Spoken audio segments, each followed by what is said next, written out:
السلام علیکم۔ کیسے ہیں آپ سب؟ امید ہے آپ سب لوگ خیریت سے ہوں گے۔ تو آج ہم پیر کامل کی ایپیسوڈ 86 سٹارٹ کریں گے۔ لاہور پہنچنے کے بعد اس کے لیے اگلا مرحلہ کسی کی مدد حاصل کرنا تھا، مگر کس کی؟ وہ ہاسٹل نہیں جا سکتی تھی، وہ جویریہ اور باقی لوگوں سے رابطہ نہیں کر سکتی تھی، کیونکہ اس کے گھر والے اس کی دوستوں سے واقف تھے اور چند گھنٹوں میں وہ اسے لاہور میں ڈھونڈنے والے تھے، بلکہ ہو سکتا ہے اب تک اس کی تلاش شروع ہو چکی ہو، اور اس صورتحال میں ان لوگوں سے رابطہ کرنا خطرے سے خالی نہیں تھا۔ اس کے لیے صبیحہ کی صورت میں واحد آپشن رہ جاتا تھا، مگر وہ اس بات سے واقف نہیں تھی کہ وہ ابھی پشاور سے واپس آئی تھی یا نہیں۔ صبیحہ کے گھر پر ملازم کے سوا اور کوئی نہیں تھا، وہ لوگ ابھی پشاور میں ہی تھے۔ واپس کب آئیں گے؟ اس نے ملازم سے پوچھا۔ وہ اسے جانتا تھا۔ کیا آپ کے پاس وہاں کا فون نمبر ہے؟ اس نے قدرے مایوسی کے عالم میں پوچھا۔ جی، وہاں کا فون نمبر میرے پاس ہے، ملازم نے اس سے کہا۔ وہ آپ مجھے دے دیں، میں فون پر اس سے بات کرنا چاہتی ہوں۔ اسے کچھ تسلی ہوئی۔ ملازم اسے اندر لے آیا۔ ڈرائنگ روم میں اسے بٹھا کر اس نے وہ نمبر لا دیا۔ اس نے موبائل پر وہیں بیٹھے بیٹھے صبیحہ کو رنگ کیا۔ فون پشاور میں ہی گھر کے کسی فرد نے اٹھایا تھا اور اسے بتایا کہ صبیحہ باہر گئی ہوئی ہے۔ امامہ نے فون بند کر دیا۔ صبیحہ سے میری بات نہیں ہو سکی، میں کچھ دیر بعد اسے دوبارہ فون کروں گی، اس نے پاس کھڑے ملازم سے کہا۔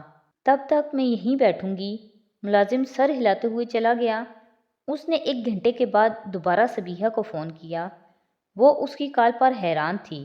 اس نے مختصر طور پر اپنا گھر چھوڑنے کے بارے میں اس کو بتایا۔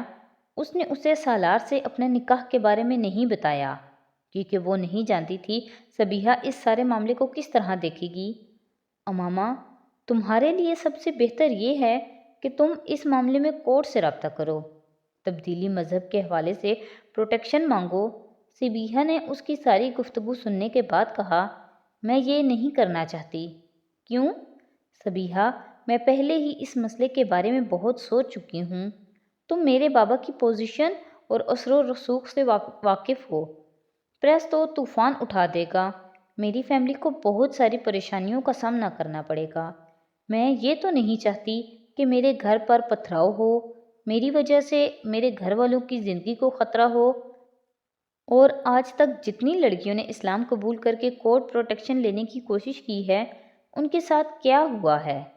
کورٹ دارالامان بھجوا دیتی ہے، وہ جیل بھجوانے کے مترادف ہے۔ کیس کا فیصلہ کتنی دیر تک ہو، کچھ پتہ نہیں۔ گھر والے ایک کے بعد ایک کیس فائل کرتے رہتے ہیں، کتنے سال اس طرح گزر جائیں گے، کچھ پتہ نہیں۔ اگر کسی کو کورٹ آزاد رہنے کی اجازت دے بھی دے تو وہ لوگ اتنے مسئلے کھڑے کرتے رہتے ہیں کہ بہت ساری لڑکیاں واپس گھر والوں کے پاس چلی جاتی ہیں۔ میں نہ تو دارالامان میں اپنی زندگی برباد کرنا چاہتی ہوں اور نہ ہی لوگوں کی نظروں میں آنا چاہتی ہوں۔ میں نے خاموشی کے ساتھ گھر چھوڑا ہے اور میں اسی خاموشی کے ساتھ اپنی زندگی گزارنا چاہتی ہوں۔ میں تمہاری بات سمجھ سکتی ہوں امامہ، لیکن مسائل تو ہمارے لیے ابھی بھی کھڑے کیے جائیں گے۔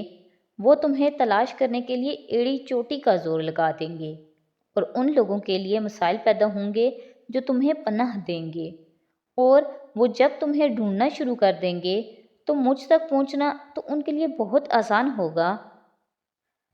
تمہاری مدد کر کے ہمیں بہت خوشی ہوگی، مگر میرے ابو یہی چاہیں گے کہ مدد چھپ کر کرنے کی بجائے کھل کر کی جائے، اور کورٹ اس معاملے میں یقیناً تمہارے حق میں اپنا فیصلہ دے گا۔ تم ابھی میرے گھر پر ہی رہو، میں اس بارے میں ملازم کو کہہ دیتی ہوں، اور آج میں ابو سے بات کرتی ہوں، ہم کوشش کریں گے کل لاہور واپس آ جائیں۔ امامہ نے ملازم کو بلا کر فون اس کے حوالے کر دیا۔ صبیحہ نے ملازم کو کچھ ہدایت دیں اور پھر رابطہ منقطع کر دیا۔ میں صبیحہ بی بی کا کمرہ کھول رہا ہوں، آپ وہاں چلی جائیں، ملازم نے اس سے کہا۔ وہ صبیحہ کے کمرے میں چلی آئی، مگر اس کی تشویش اور پریشانی میں اضافہ ہو گیا تھا۔ وہ صبیحہ کے نقطۂ نظر کو سمجھ سکتی تھی۔ وہ یقیناً یہ نہیں چاہتی تھی کہ خود صبیحہ اور اس کی فیملی پر کوئی مصیبت آئے۔ اس معاملے میں صبیحہ کے اندیشے درست تھے۔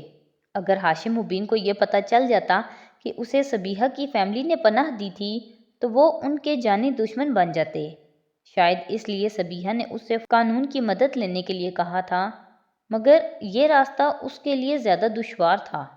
جماعت کے اتنے بڑے لیڈر کی بیٹی کا اس طرح مذہب چھوڑ دینا پوری جماعت کے منہ پر تماچے کے مترادف تھا، اور وہ جانتے تھے کہ اس سے پورے ملک میں جماعت اور خود ان کے خاندان کو کتنی ضک پہنچے گی، اور وہ اس بے عزتی سے بچنے کے لیے کس حد تک جا سکتے تھے امامہ جانتی نہیں تھی، مگر اندازہ کر سکتی تھی۔ وہ صبیحہ کے کمرے میں داخل ہو رہی تھی جب اس کے ذہن میں ایک جھماکے کے ساتھ سیدہ مریم سبت علی کا خیال آیا تھا۔ وہ صبیحہ کی دوست اور کلاس فیلو تھی۔ وہ اس سے کئی بار ملتی رہی تھی۔ ایک بار صبیحہ کے گھر پر ہی مریم کو اس کے قبول اسلام کا پتہ چلا تھا۔ وہ شاید صبیحہ کی واحد دوست تھی جسے صبیحہ نے امامہ کے بارے میں بتا دیا تھا، اور مریم بہت حیران نظر آئی تھی۔ تمہیں اگر کبھی میری کسی مدد کی ضرورت ہوئی تو مجھے ضرور بتانا، بلکہ بلا جھجک میرے پاس آ جانا، اس نے بڑے گرمجوشی کے ساتھ امامہ سے ہاتھ ملاتے ہوئے کہا۔ بعد میں بھی امامہ سے ہونے والی ملاقاتوں میں وہ ہمیشہ اس سے اسی گرمجوشی کے ساتھ ملتی رہی تھی۔ وہ نہیں جانتی تھی کہ اسے اس کا کیوں خیال آیا تھا یا وہ کس حد تک اس کی مدد کر سکتی تھی، مگر اس وقت اس نے اس سے بھی رابطہ کرنے کا فیصلہ کیا۔ اس نے موبائل فون سے فون کرنا چاہا، مگر موبائل کی بیٹری ختم ہو چکی تھی۔ اس نے اسے ریچارج کرنے کے لیے لگایا اور خود لاؤنج میں آ کر اپنی ڈائری سے مریم کا نمبر ڈائل کرنے لگی۔ فون ڈاکٹر سبت علی نے اٹھایا تھا۔ میں مریم سے بات کرنا چاہتی ہوں۔ میں ان کی دوست ہوں، اس نے اپنا تعارف کروایا۔ اس نے پہلی بار مریم کو فون کیا تھا۔ میں بات کرواتا ہوں، انہوں نے فون ہولڈ رکھنے کا کہا۔ کچھ سیکنڈز کے بعد امامہ نے دوسری طرف مریم کی آواز سنی۔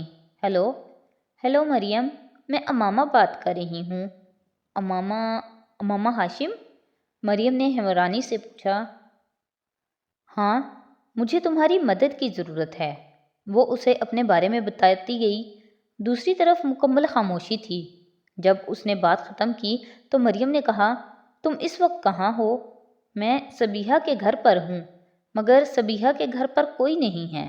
صبیحہ پشاور میں ہے۔ اس نے صبیحہ کے ساتھ ہونے والی گفتگو کے بارے میں اسے نہیں بتایا۔ تم وہیں رہو، میں ڈرائیور کو بھجواتی ہوں۔ تم اپنا سامان لے کر اس کے ساتھ آ جاؤ۔ میں اتنی دیر میں اپنی امی اور ابو سے بات کرتی ہوں۔ اس نے فون بند کرتے ہوئے کہا۔ یہ صرف اتفاق تھا کہ اس نے ڈاکٹر سبت علی کے گھر جانے والی کال سالار کے موبائل سے نہیں کی تھی، ورنہ سکندر عثمان ڈاکٹر سبت علی کے گھر بھی پہنچ جاتے، اور اگر امامہ کو یہ خیال آ جاتا کہ وہ موبائل کے بل سے اسے ٹریس آؤٹ کرنے کی کوشش کریں گے تو وہ لاہور آ کر ایک بار بھی موبائل استعمال نہ کرتی۔ یہ ایک اور اتفاق تھا کہ ڈاکٹر سبت علی نے اپنے آفس کی گاڑی اور ڈرائیور کو اسے لینے کے لیے بھجوایا تھا، ورنہ صبیحہ کا ملازم مریم کی گاڑی اور ڈرائیور کو پہچان لیتا، کیونکہ مریم اکثر وہاں آیا کرتی تھی، اور صبیحہ کے ساتھ ساتھ وہ لوگ بھی یہ جان جاتے کہ وہ صبیحہ کے گھر سے کہاں گئی تھی۔ آدھ گھنٹے بعد ملازم نے ایک گاڑی کے آنے کی اطلاع دی۔ وہ اپنا بیگ اٹھانے لگی۔ کیا آپ جا رہی ہیں؟ ہاں، مگر صبیحہ بی بی تو کہہ رہی تھی کہ آپ یہاں رہیں گی۔ نہیں، میں جا رہی ہوں۔ اگر صبیحہ کا فون آئے تو آپ اسے بتا دیں کہ میں چلی گئی ہوں۔ اس نے دانستہ طور پر اسے یہ نہیں بتایا کہ وہ مریم کے گھر جا رہی تھی۔ وہ پہلی بار مریم کے گھر گئی تھی۔ اس کا خیال تھا کہ وہاں جا کر اسے ایک بار پھر مریم اور اس کے والدین کو اپنے بارے میں سب کچھ بتانا پڑے گا۔ وہ ذہنی طور پر خود کو سوالوں کے لیے تیار کر رہی تھی، مگر ایسا کچھ بھی نہیں ہوا تھا۔ ہم لوگ تو ناشتہ کر چکے ہیں، تم ناشتہ کر لو۔ مریم نے پورچ میں اس کا استقبال کیا تھا اور اسے اندر لے جاتے ہوئے کہا۔ اندر لاؤنج میں ڈاکٹر سبت علی اور ان کی بیوی سے اس کا تعارف کروایا گیا۔ وہ بڑے تپاک سے ملے۔ امامہ کے چہرے پر اتنی پریشانی تھی کہ ڈاکٹر سبت علی کو اس پر ترس آیا۔ میں کھانا لگواتی ہوں، مریم تم اسے اس کا کمرہ دکھا دو تاکہ یہ کپڑے چینج کر لے۔ سبت علی کی بیوی نے مریم سے کہا۔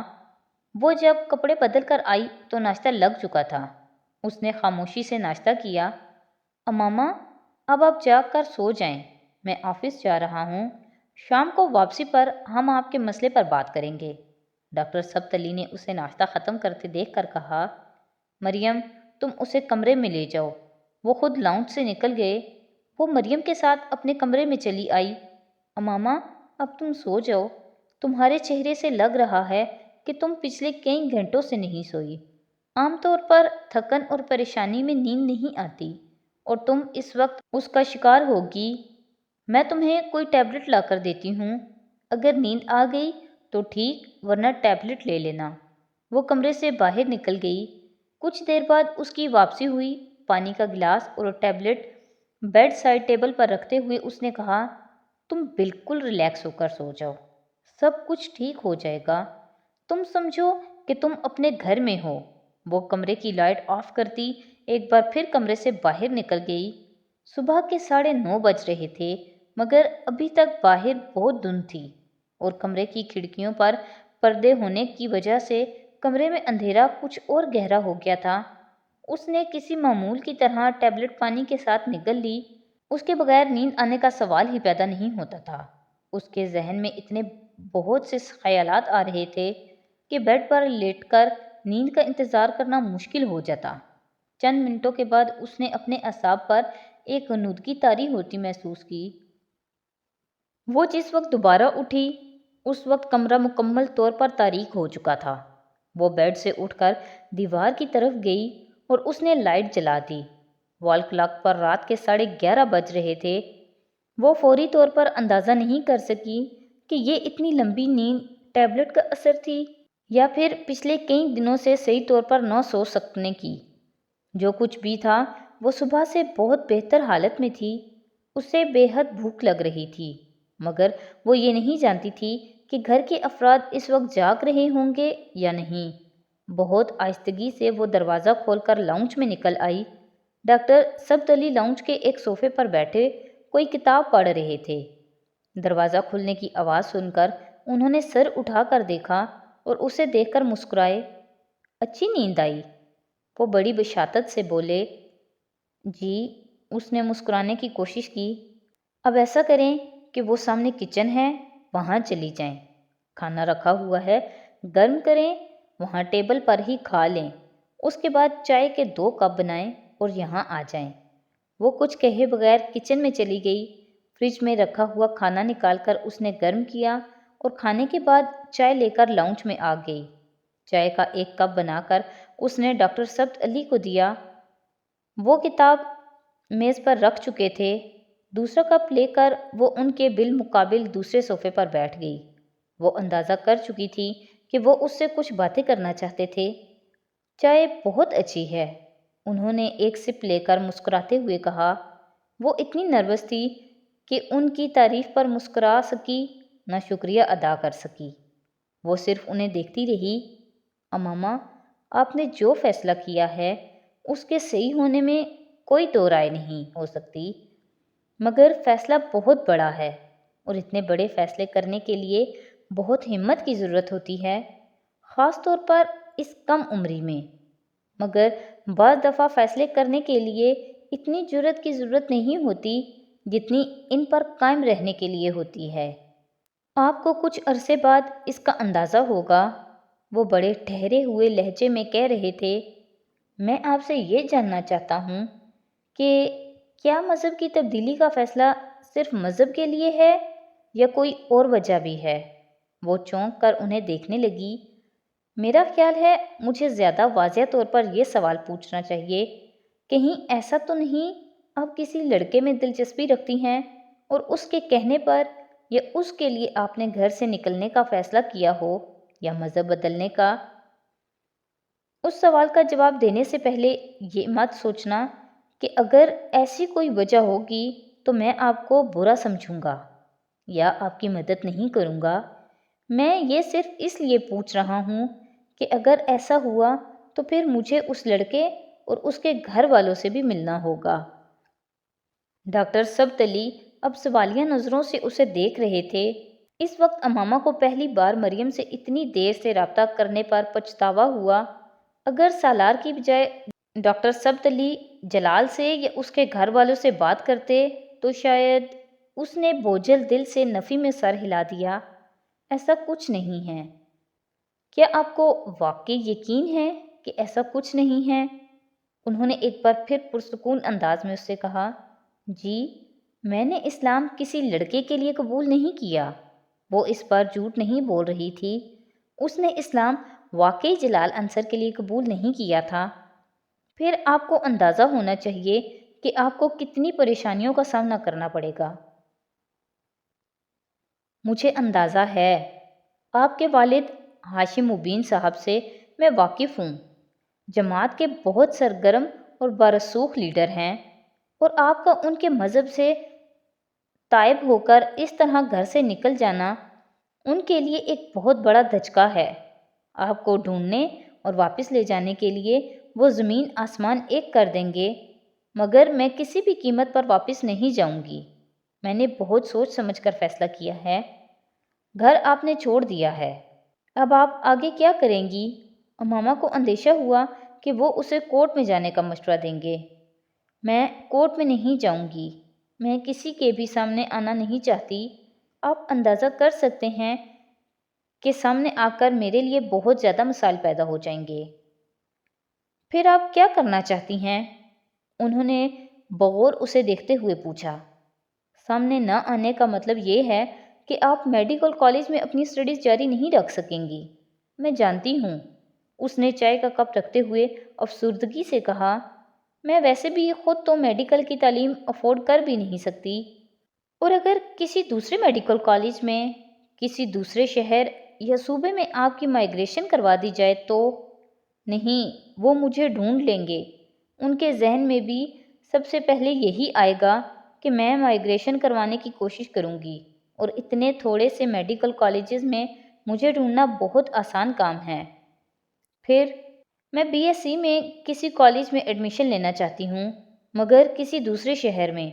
لاہور میں وہ ایک کالج چھان ماریں گے، اور میں اپنا نام بھی بدلوانا چاہتی ہوں۔ اگر آپ ان دونوں کاموں میں میری مدد کر سکیں تو میں بہت احسان مند رہوں گی۔ ڈاکٹر سبت علی بہت دیر خاموش رہے۔ وہ کسی گہری سوچ میں گم تھے۔ پھر انہوں نے ایک گہرا سانس لیا۔ امامہ، ابھی کچھ عرصہ آپ کو یہیں رہنا چاہیے۔ پہلے تو یہ دیکھنا ہے کہ آپ کے گھر والے آپ کی تلاش میں کیا کیا طریقے اختیار کرتے ہیں۔ چند ہفتے انتظار کرتے ہیں، پھر دیکھتے ہیں آگے کیا کرنا ہے۔ آپ اس گھر میں بالکل محفوظ ہیں۔ آپ کو اس حوالے سے کوئی پریشانی نہیں ہونی چاہیے۔ آپ کورٹ میں نہیں جانا چاہتی، میں آپ کو اس کے لیے مجبور بھی نہیں کروں گا، اور آپ کو یہ ڈر نہیں ہونا چاہیے کہ کوئی یہاں تک آ جائے گا یا آپ کو زبردستی یہاں سے لے جائے گا۔ آپ کے ساتھ کوئی بھی کسی بھی طرح کی زبردستی نہیں کر سکتا۔ انہوں نے اس رات اسے بہت سی تسلیاں دی تھیں۔ اسے ڈاکٹر سبت علی کی شکل دیکھ کر بے اختیار ہاشم مبین یاد آتے رہے۔ وہ بوجھل دل کے ساتھ اپنے کمرے سے چلی گئی۔